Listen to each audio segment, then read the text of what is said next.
Des rapports font état de 11 morts au Liban. Selon le bureau du premier ministre, le Hezbollah a délibérément placé des civils à l'intérieur du complexe, sachant qu'Israël allait riposter. Oui, c'est vraiment ce que les gens n'arrivent pas à comprendre.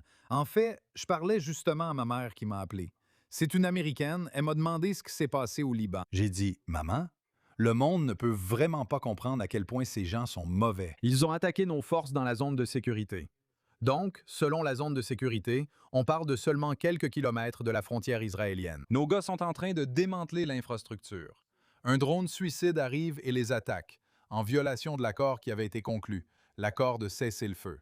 Ensuite, ils savent probablement, grâce aux renseignements israéliens, que nous allons découvrir d'où vient cet ordre et frapper. Alors, qu'est-ce que le gars fait?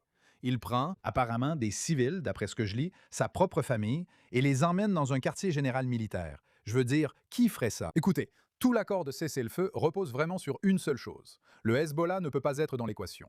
Tout l'accord repose sur l'idée que ce nouvel avenir qui est en train d'être construit, le Hezbollah doit être hors jeu. Et vous savez, on me demande sans cesse, est-ce que cela veut dire que les négociations s'effondrent? J'ai dit, c'est exactement le contraire. Cela montre pourquoi un accord doit être signé et les négociations doivent avancer rapidement. Il faut que ce soit concret, parce que, vous voyez, le Hezbollah est prêt à tout.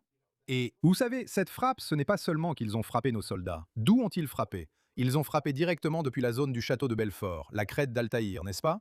En gros, ce qui s'est passé, c'est vraiment l'axe du mal qui a été construit à l'intérieur du Liban. Depuis des décennies, l'Iran, peut-être même la Corée du Nord, encore une fois, selon des rapports étrangers, ont construit ce réseau de tunnels. On l'appelle le pays des tunnels. Et les FDI ont réussi à les concentrer au-delà de cette crête.